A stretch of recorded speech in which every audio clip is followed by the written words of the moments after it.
Bien, bonsoir à tous. Je ne sais pas si j'ai un accent particulièrement lyonnais, mais ce qui est sûr, c'est que je me présente à vous avec crainte et tremblement, parce que la plupart d'entre vous, vous avez probablement 2, voire 3 fois mon âge, et vous êtes par conséquent 2 ou 3 fois plus avancés que moi dans la foi et dans la sanctification. Alors je ne sais pas si j'ai grand-chose à vous apporter, mais on va ouvrir la parole de Dieu ensemble et l'étudier ensemble. Et effectivement, ce que je vous propose pour ce soir et pour les 2 prochains soirs, c'est d'étudier des textes dans le livre du prophète Amos, et particulièrement 3 textes où Amos nous livre 3 doxologies. Il y a 3 doxologies dans le livre du prophète Amos, et on va étudier les textes dans lesquels ces doxologies s'inscrivent. La première se trouve au chapitre 4, verset 13, la deuxième au chapitre 5, verset 8, et la troisième pour donc jeudi soir, chapitre 9, verset 6. Mais pour ce soir, on va lire dans le chapitre 4, les versets 4 à 13. Mais peut-être avant de lire quelques mots concernant le prophète Amos, c'est un prophète qui a quelques particularités. D'abord, ce n'était pas un prophète de métier, il était agriculteur, et Dieu l'a appelé, on ne sait pas trop comment, à délivrer un message, à proclamer un message. Et c'était même pas dans son propre pays qu'il a été appelé à proclamer ce message, mais dans le pays voisin. Alors Amos était quelqu'un qui habitait dans le royaume du sud, après la division donc du royaume, et il a été appelé à prêcher dans le royaume voisin au nord. Et puis à cette époque-là, les 2 royaumes connaissent une période de relative prospérité et sécurité. Ils ne sont pas trop inquiétés par les voisins. Ils sont globalement en assez bonne santé, sauf que quand il y a de la richesse dans le pays, il y a aussi souvent une oppression, surtout à l'encontre des plus faibles, des plus nécessiteux. Et donc effectivement, Amos va notamment dénoncer cela. Alors on a un peuple dans le royaume du Nord qui est globalement suffisant, globalement indifférent, assez confortable dans sa situation. Ils n'ont pas renoncé à la religion, mais leur problème c'est que leur religion est devenue une religiosité, une religion détachée du cœur. Ils ont en fait des rites extérieurs, mais leur cœur, lui, est absent de ce qu'ils font. Voilà un peu pour le contexte d'Amos. Et tout ça se passe au 8e siècle avant Jésus-Christ. Alors on va lire tout de suite le texte, Amos chapitre 4, les versets 4 à 13. C'est pas dans le texte, mais ce soir j'ai la tâche difficile de vous garder éveillés. Mais ça tombe bien parce que Amos, c'est un prophète, comme d'autres comme lui, qui va utiliser parfois des mots et des formules très provocatrices, comme on va le voir ce soir. Donc j'espère que ces formules-là vont aussi contribuer à vous garder éveillés. Allez à Bethel et péchez. Allez à Gilgal et péchez davantage. Offrez vos sacrifices le matin et vos dîmes tous les 3 ans.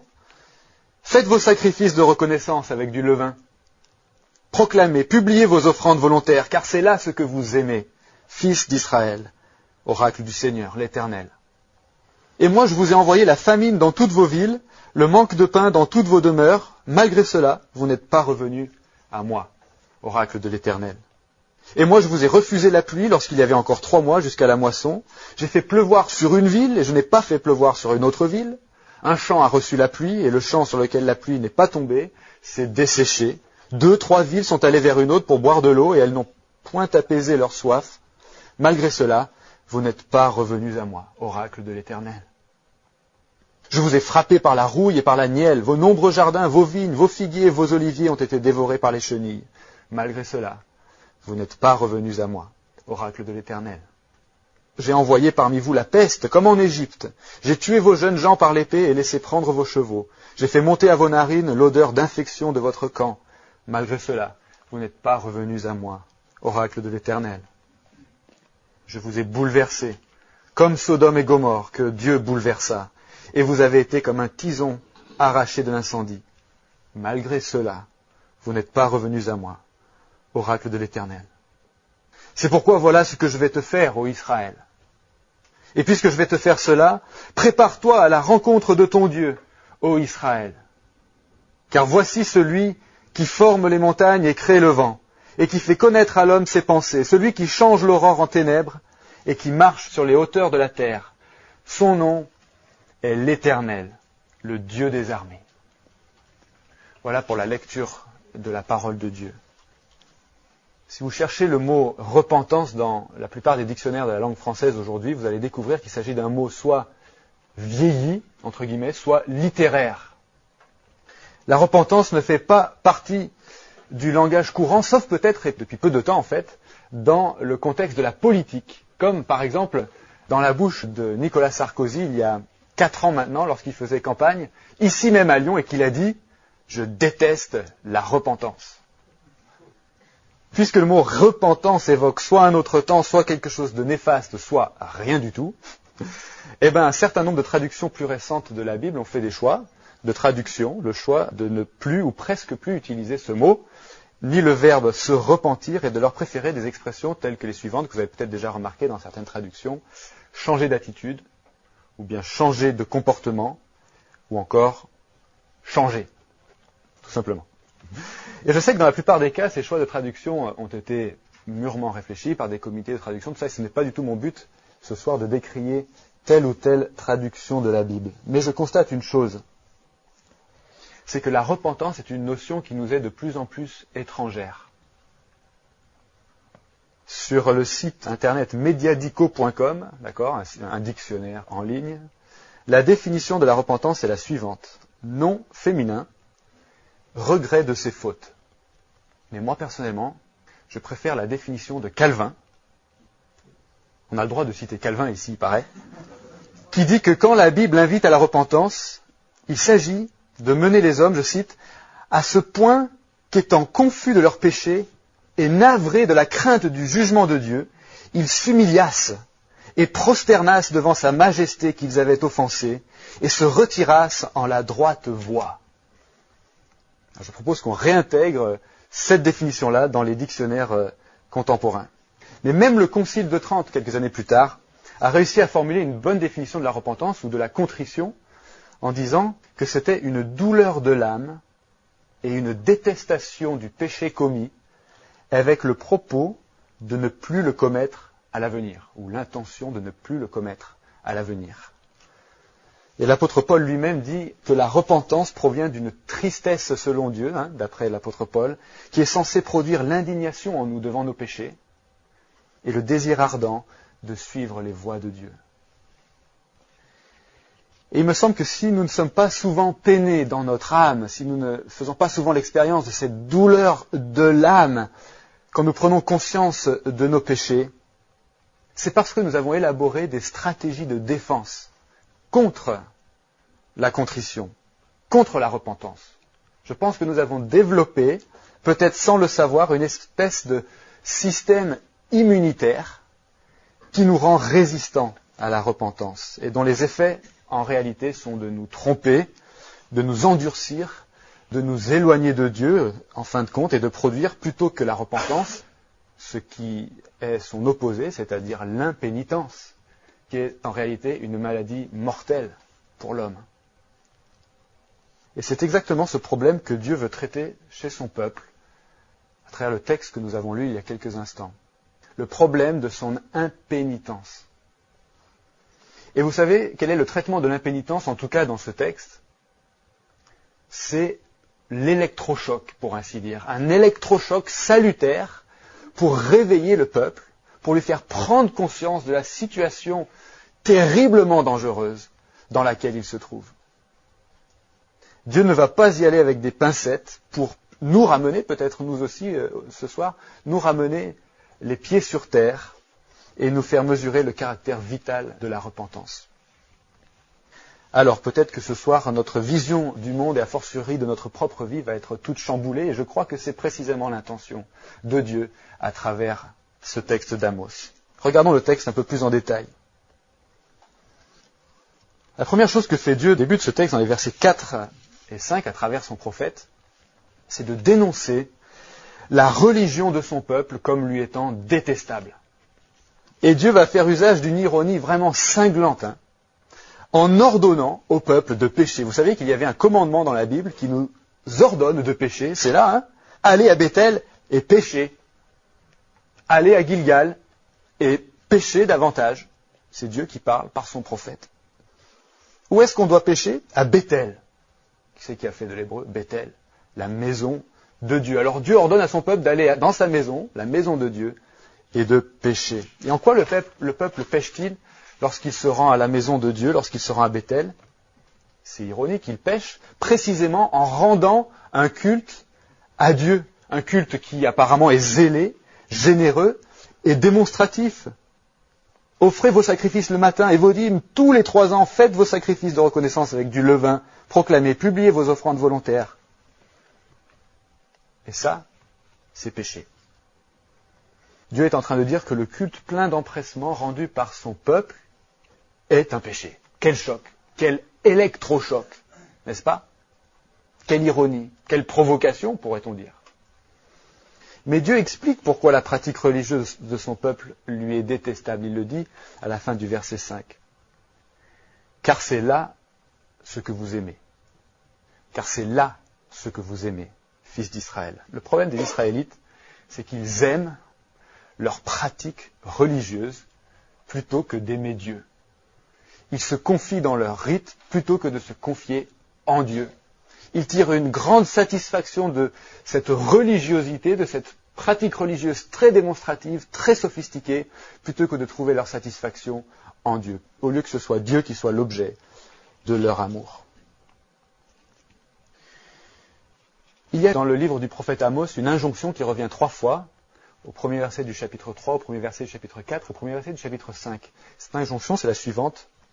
Écoutez cette parole. Mais vous savez, écoutez cette parole, c'est une injonction qui est vraiment propre au langage de l'alliance que Dieu a employé avec son peuple depuis des générations, notamment dans le Deutéronome. Cet ordre est censé renvoyer le peuple à ses obligations, notamment à la plus importante d'entre elles, le fameux Shema Israël. Écoute Israël. Et ici, Amos reprend cette expression en disant « écoutez cette parole », etc. Et qu'est-ce que c'était que ce schéma Israël?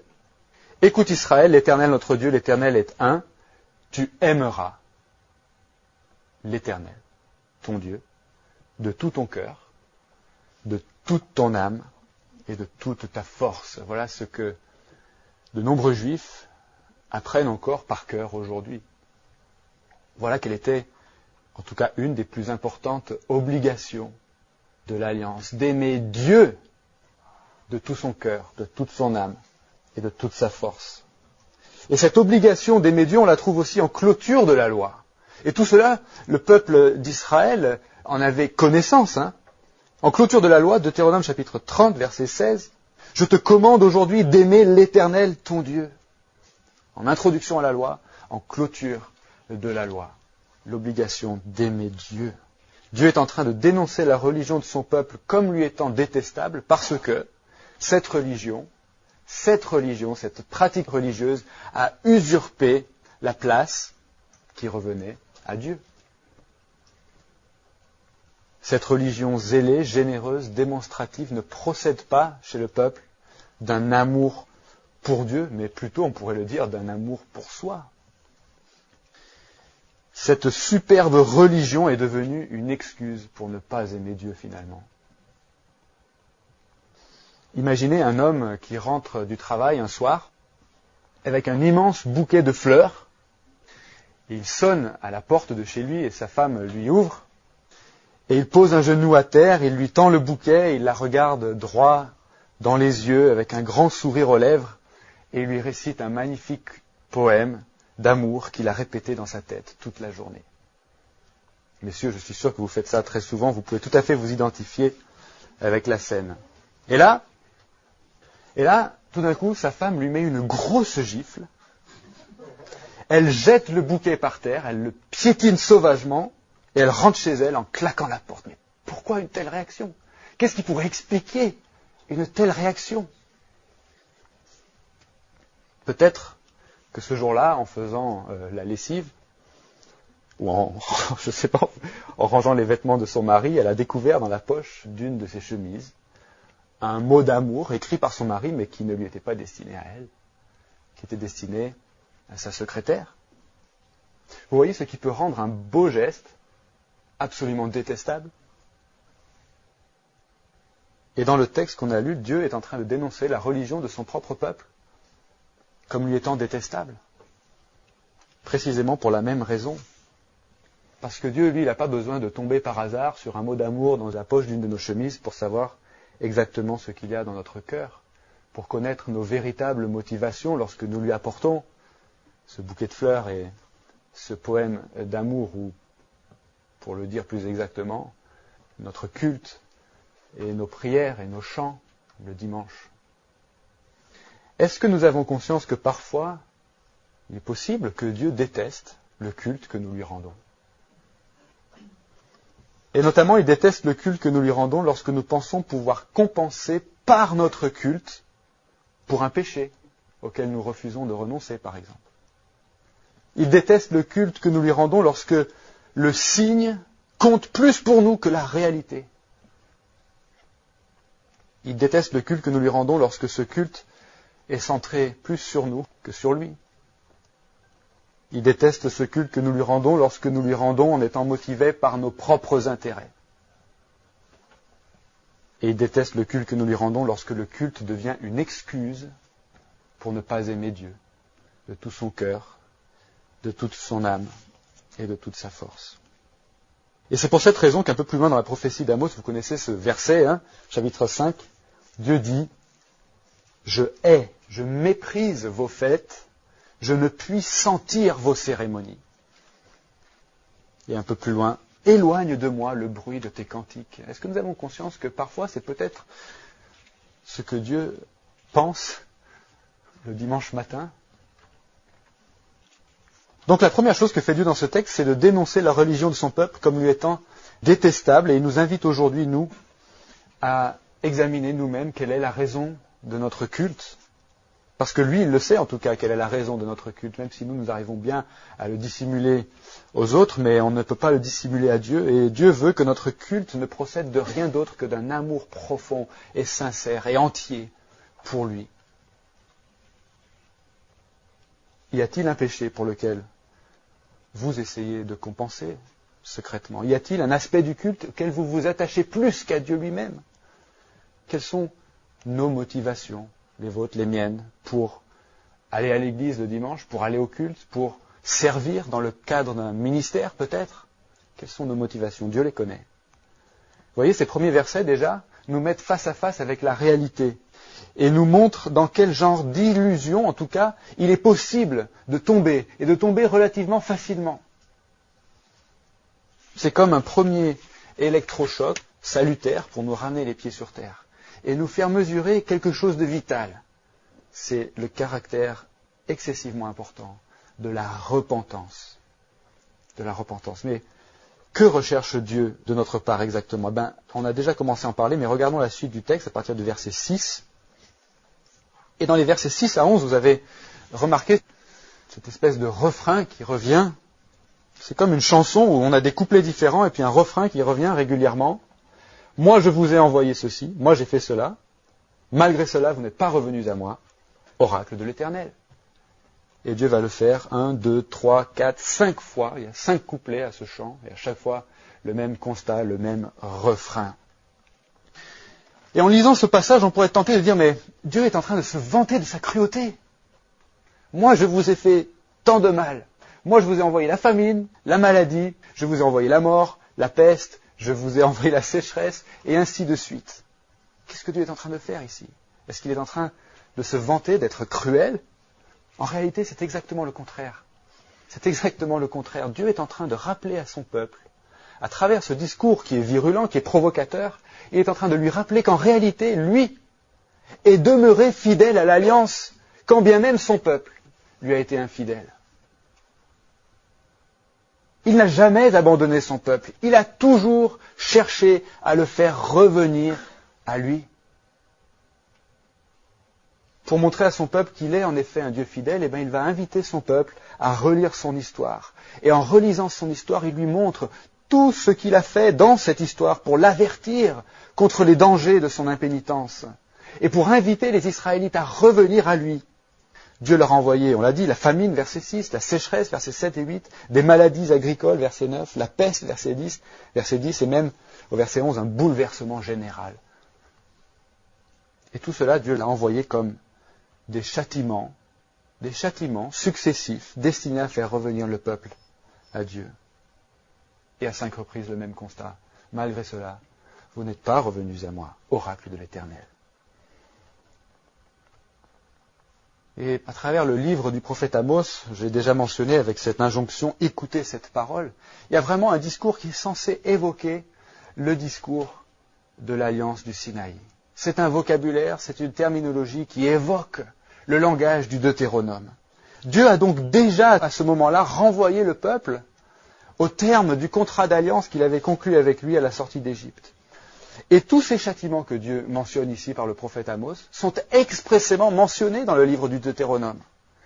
Dans cette fameuse partie finale où Dieu avait dit au peuple, « Vois, je mets aujourd'hui devant toi la vie et le bien, la mort et le mal. » Et dans cette même section du Deutéronome, Dieu avait averti le peuple concernant les bénédictions qui leur étaient réservées en cas de fidélité, de loyauté à l'alliance, mais aussi les nombreuses malédictions qui leur étaient destinées en cas d'infidélité, en cas de rébellion.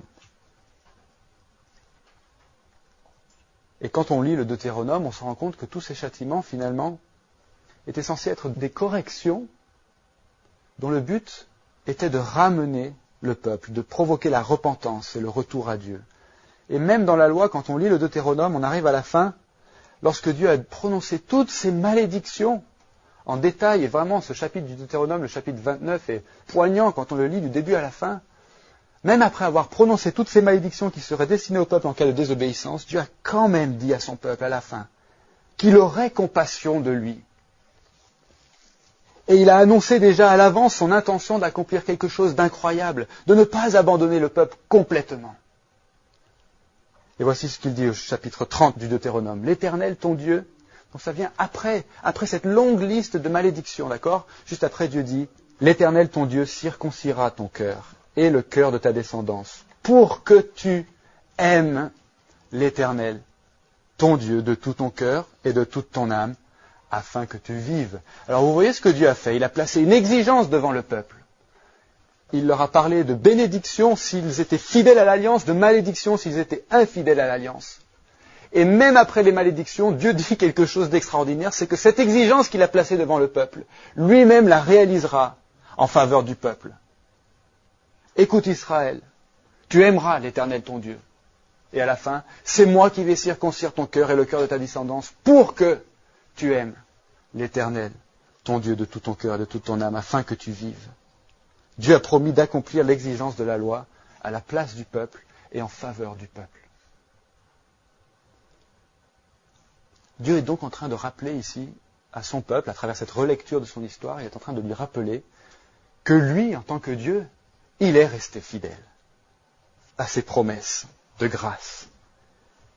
Et il veut faire comprendre au peuple que les châtiments qu'il a envoyés dans son histoire sont des signes en réalité, non pas de sa cruauté, mais de sa fidélité et de sa grâce. Dieu a cherché à les faire revenir à maintes reprises. Et le peuple devrait être reconnaissant pour cela. Il devrait être content que Dieu soit un Dieu si fidèle, que Dieu tienne sa promesse, quand bien même eux sont infidèles. Comment est-ce que vous réagissez lorsque vous recevez une amende de la part de la police? Bien sûr, vous êtes 2 ou 3 fois plus sanctifié que moi, donc ça ne vous arrive jamais. Moi, quand je reçois une amende de la part de la police parce que je me suis garé à un endroit où j'aurais pas dû, où j'ai dépassé l'horaire du parc-mètre, ma tendance naturelle, c'est de râler, n'est-ce pas? Pour 5 minutes, pour 10 minutes, vraiment, c'est pas grave, je gênais pas, c'est pas juste, c'était pas grand-chose, etc. Vous savez, il y a même des gens qui en veulent à la police, qui se mettent en colère contre eux quand ils font leur travail. Puis il y en a d'autres qui ont tellement l'habitude de prendre des amendes, d'être sanctionnés, que finalement, ils se disent que ça fait juste partie de la vie, ils haussent les épaules et puis ils passent à autre chose. Mais combien d'entre nous pensons à remercier la police lorsqu'ils nous donnent une amende? Vous savez, la police, en général, ne nous sanctionne pas parce qu'ils ont du plaisir à nous faire du mal ou à nous faire souffrir. Ils le font parce qu'ils font leur travail. Quel est leur travail? C'est de nous protéger, c'est de faire respecter la loi. C'est pour notre bien.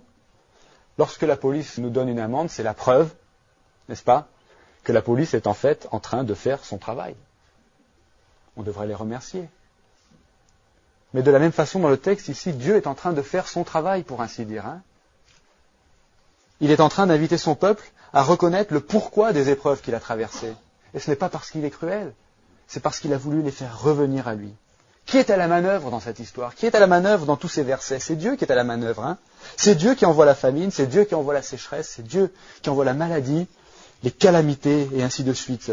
Et vous voyez, ce qui est très intéressant dans ce texte, c'est que Dieu ne cherche pas à se dérober à sa propre souveraineté. Moi, je vous ai envoyé la famine. Il revendique ce qu'il a fait, Dieu, hein, dans sa souveraineté. Vous avez remarqué ce qu'il a dit? Et là, on a vraiment la provocation à travers la bouche du prophète. Dieu dit, j'ai tué vos jeunes gens. Mais en tout cela, Dieu rappelle qu'il a été tout simplement fidèle. Fidèle au terme de l'alliance. Et c'est une alliance de grâce, en vertu de laquelle le retour à Dieu est non seulement possible, mais il est promis. Il a été promis depuis que l'alliance a été donnée, depuis qu'elle a été conclue au mont Sinaï. Et même avant. Et c'est Dieu qui l'accomplira. Dieu veut donc que nous aussi, ce soir, nous reconnaissions non seulement sa totale souveraineté derrière toutes les épreuves qui nous touchent, mais aussi qu'au-delà de ces épreuves qui nous touchent, Dieu a un dessein bienveillant. Il est fidèle à ses promesses. Et ce sont des promesses de grâce. Est-ce que c'est comme ça qu'on a l'habitude de penser? C'est Dieu qui vous dit, moi j'ai fait tomber ta voiture en panne. Moi je t'ai mis au chômage. Moi je t'ai fait rater ton concours. Moi je t'ai fait tomber malade. Moi je t'ai fait toucher le fond dans ta vie. Et malgré cela, tu n'es pas revenu à moi. C'est Dieu qui est à la manœuvre. Hein. Il ne se dérobe pas à sa propre souveraineté. Mais c'est un Dieu bienveillant. C'est un Dieu bienveillant. C'est le Dieu de l'alliance de grâce. Et si vous doutez de sa bienveillance, si vous doutez de sa fidélité ou de son amour, regardez à quel point il s'est engagé en votre faveur. Prenez le temps de le faire. Surtout lorsque vous traversez ces moments d'épreuve. Conformément à sa promesse, en effet, Dieu a envoyé son propre Fils, son Fils unique, Jésus-Christ. Et il est venu subir à notre place le jugement de nos fautes, de nos péchés, pour nous en délivrer. Vous voyez, Dieu a payé un prix inimaginable pour que tous ceux qui se confient en lui puissent recevoir le pardon de leurs péchés et l'assurance de la vie éternelle. Vous voyez que Dieu est un Dieu fidèle. Il est fidèle à ses promesses de grâce. Il est bienveillant. Et tout ce qu'il fait dans nos vies, ce qui est agréable et ce qui est désagréable, répond à son dessein bienveillant. Vous voyez, c'est un deuxième électrochoc, pour ainsi dire, une deuxième provocation dans la bouche du prophète destinée à nous secouer et à nous ramener les pieds sur terre pour nous faire mesurer le caractère absolument vital de la repentance dans nos vies. Mais Dieu va en rajouter une couche. C'est dans les 2 derniers versets, c'est là que nous allons voir la doxologie, la première doxologie d'Amos dans son livre. Et dans ces 2 derniers versets, versets 12 et 13, Dieu veut faire prendre conscience à son peuple qu'il est redevable au Créateur de l'univers. Rien que ça. Il est redevable au Créateur de l'univers. Il n'est pas redevable à un Dieu comparable au Dieu des nations qui sont autour. Le peuple de Dieu, lui, il est redevable à celui qui est le Créateur de toutes choses, visibles et invisibles. Encore une fois, Dieu utilise ici encore ce langage très évocateur qui est censé rappeler des choses à son peuple. Prépare-toi à la rencontre de ton Dieu, ô Israël. Ça, c'est une réminiscence, mes amis, de ce qui s'est passé au pied du mont Sinaï, lorsque Dieu s'apprêtait à se révéler, là aussi, à son peuple, depuis la montagne, pour donner les 10 commandements. Et le peuple, ce jour-là, rappelez-vous, a dû se préparer aussi à rencontrer Dieu, à la rencontre de Dieu. On découvre tout cela au chapitre 19 de l'Exode. Et vous savez, l'expérience de cette rencontre pour le peuple a été absolument terrible. Voici ce qu'on peut lire dans le récit de l'Exode. Tout le peuple observait le tonnerre, les éclairs, le son du corps et la montagne fumante. À ce spectacle, le peuple tremblait et se tenait dans l'éloignement. Et ici, par la bouche du prophète Amos, une fois de plus, Dieu dit au peuple de se préparer à le rencontrer. Prépare-toi à la rencontre de ton Dieu, ô Israël. Et il lui précise de nouveau combien il est un Dieu terrifiant. Voici celui qui forme les montagnes et qui crée le vent et qui fait connaître à l'homme ses pensées, celui qui change l'aurore en ténèbres et qui marche sur les hauteurs de la terre. Son nom est l'Éternel, le Dieu des armées. Prépare-toi à la rencontre de ce Dieu-là. Vous savez, moi je suis quelqu'un d'assez timide et introverti, et donc, quand j'ai un rendez-vous important, j'ai le trac. Et je peux avoir le trac pendant des jours avant. Et c'était le cas lorsque j'avais déterminé de proposer à la fille avec laquelle je sortais de m'épouser. Le jour où j'allais lui demander de m'épouser, enfin pendant plusieurs jours auparavant, j'avais un trac qui était peut-être le pire que j'ai eu jusqu'à ce jour. Parce qu'il y avait une échéance, et je savais ce que je devais faire, et la pression était sur moi, et j'avais mal au ventre, et je ne pouvais rien manger. Pendant 2 jours avant, je n'ai rien mangé. Je suis arrivé tout faible, par la grâce de Dieu, ça s'est bien passé. Mais j'ai tendance à avoir le trac. Est-ce que c'est votre cas? Imaginez qu'un jour, vous receviez dans votre boîte aux lettres une convocation, un rendez-vous très important, avec une personnalité très très importante, comme, disons, le maire de Lyon. Vous connaissez le maire de Lyon, Gérard Collomb, quelqu'un d'important ici. Comment est-ce que vous allez vous sentir à l'approche de ce rendez-vous? Quelques jours avant, ou la veille, ou quelques heures avant, dans la voiture, en train de vous rendre au rendez-vous. Comment est-ce que vous allez vous habiller ce jour-là? Est-ce que vous allez passer du temps à réfléchir à ce que vous allez dire, à ce que la personne va vous dire peut-être, ou vous demander? Imaginez maintenant que vous recevez une convocation à un rendez-vous personnel, non pas avec Gérard Collomb, mais disons avec, comme on le mentionnait tout à l'heure, Nicolas Sarkozy, ou bien avec Johnny Hallyday, ou bien un rendez-vous avec Zinedine Zidane, ou Barack Obama, ou encore Benoît XVI. Imaginez, vous allez le rencontrer les yeux dans les yeux, en personne. Comment est-ce que vous allez vous sentir quelques jours avant, à l'approche de ce rendez-vous? Combien de temps à l'avance est-ce que vous allez mettre de côté les vêtements que vous allez porter ce jour-là? Est-ce que vous arriverez à bien dormir la nuit avant le rendez-vous? Combien de temps est-ce que vous allez passer à répéter dans votre tête les gestes et les paroles que vous allez employer le moment venu? Mais ici aussi, en fait, Dieu veut que son peuple mesure l'importance du rendez-vous qu'il lui fixe. Prépare-toi à la rencontre de ton Dieu, ô Israël, car voici celui qui forme les montagnes, etc., etc. Prépare-toi à la rencontre du souverain créateur et maître de l'univers tout entier. Voilà qui tu dois te préparer à rencontrer, Israël. Vous voyez, à travers ces versets, je crois que Dieu veut nous donner une meilleure perspective sur le monde, en fait. Non seulement sur le monde, mais encore sur l'histoire et sur notre propre condition et sur nos propres circonstances particulières. Est-ce que nous pensons souvent à Dieu comme à celui qui nous fait connaître nos propres pensées? Voici celui qui fait connaître à l'homme ses pensées. Et apparemment, d'après plusieurs commentateurs, il s'agit bien des pensées de l'homme. Qui fait connaître à l'homme ses propres pensées. Est-ce que nous pensons souvent à Dieu en ces termes? Est-ce que nous regardons le soleil se lever en nous disant « C'est Dieu qui fait ça ». Et si la nuit tombe le soir, comme c'est le cas ce soir, est-ce que nous nous souvenons que ce n'est pas parce que la terre est en train de tourner sur elle-même que la nuit tombe, mais c'est parce que Dieu l'a décidé ainsi? Tout l'univers est suspendu aux lèvres de Dieu.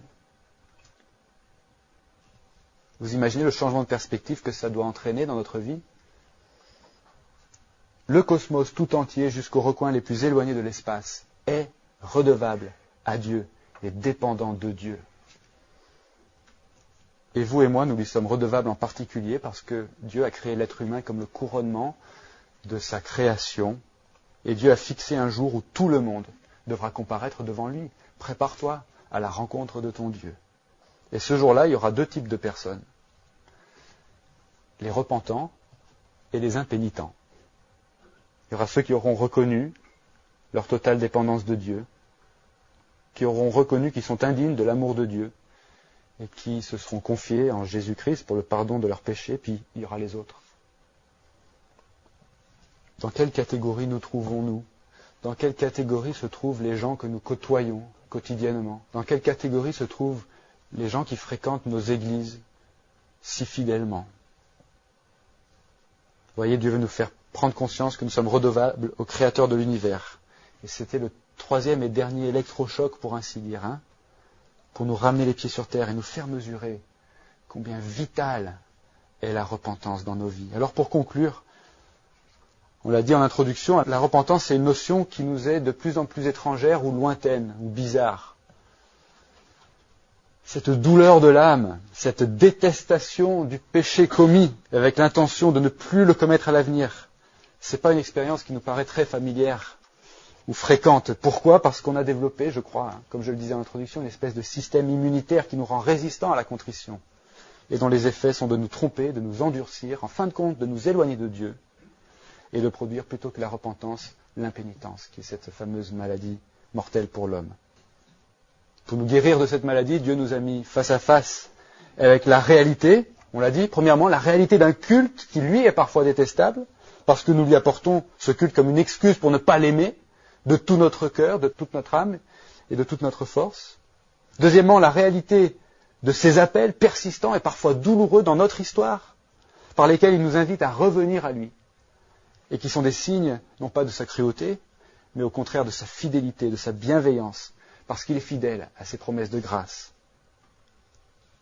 Et ces circonstances douloureuses que nous traversons, ce sont, en réalité, quand nous considérons le caractère de Dieu, ce sont comme des signes qui pointent vers l'amour incommensurable que Dieu nous porte en Jésus-Christ et qui nous a manifesté, mais auquel nous répondons souvent avec l'indifférence.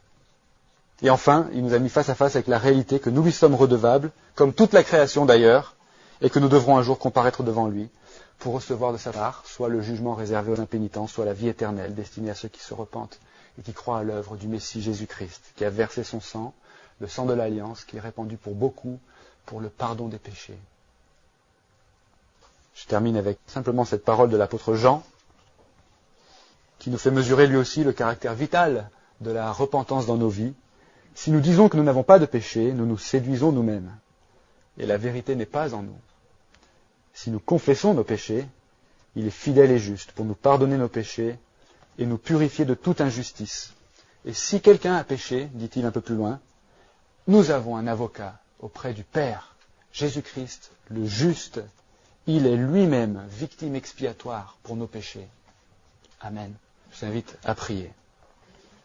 Notre Dieu, notre Père, nous sommes bien loin encore de pouvoir confesser avec autant de splendeur que le fait le prophète Amos toute ta majesté, toute ta puissance, toute ta gloire. Nous avons une vision bien limitée de qui tu es en réalité.